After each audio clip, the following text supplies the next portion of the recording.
To mix in foreign policy with some politics, I'm struck when you talk about Republicans as they. I know you insist, despite voting for President Obama twice now, that you're still a Republican.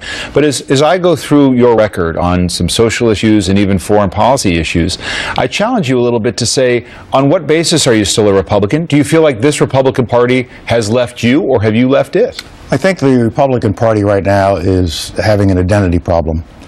And I'm still a Republican. I'm a Republican who grew up along with George Bush, 41. I grew up with Ronald Reagan, Cap Weinberger, Frank Carlucci, that Republican Party, the Republican Party of Dick Lugar and John Tower. But in recent years, there's been a significant shift to the right, and we have seen what that shift has produced: 2 losing presidential campaigns. I think what the Republican Party needs to do now is take a very hard look at itself and understand that the country has changed. The country is changing demographically. And if the Republican Party does not change along with that demographic, they're going to be in trouble. And so when we see that in one more generation, the minorities of America, African Americans, Hispanic Americans, and Asian Americans will be the majority of the country, you can't go around saying we don't want to have a solid immigration policy. We're going to dismiss the 47%. We are going to make it hard for these minorities to vote, as they did in the last election. What did that produce? The court struck most of that down. Most importantly, it caused people to turn out and stand in line because these Republicans are trying to keep us from voting. There's also a dark vein of intolerance in some parts of the party. What do I mean by that? What I mean by that is they still sort of look down on minorities. How can I evidence that? When I see a former governor say that the president is shucking and jiving, that's a racial era slave term.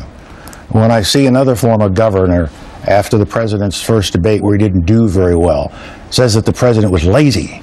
He didn't say he was slow, he was tired, he didn't do well. He said he was lazy. Now, it may not mean anything to most Americans, but to those of us who are African Americans, the second word is shiftless, and then there's a third word that goes along with it. Birther, the whole birther movement. Why do senior Republican leaders tolerate this kind of discussion within the party? I think the party has to take a look at itself. It has to take a look at its responsibilities for health care. It has to take a look at immigration. It has to take a look at those less fortunate than us.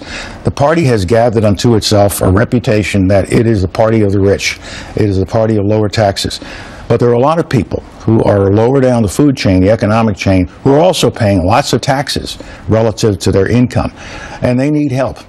We need more education work being done in this country. We need a solid immigration policy. We have to look at climate change.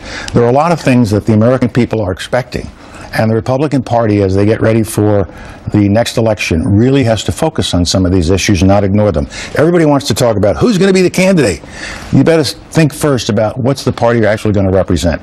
If it's just going to represent the far right wing of the political spectrum, I think the party is in difficulty. I'm a moderate, but I'm still a Republican. That's how I was raised. And until I voted for Mr. Obama twice, I had voted for 7 straight Republican presidents.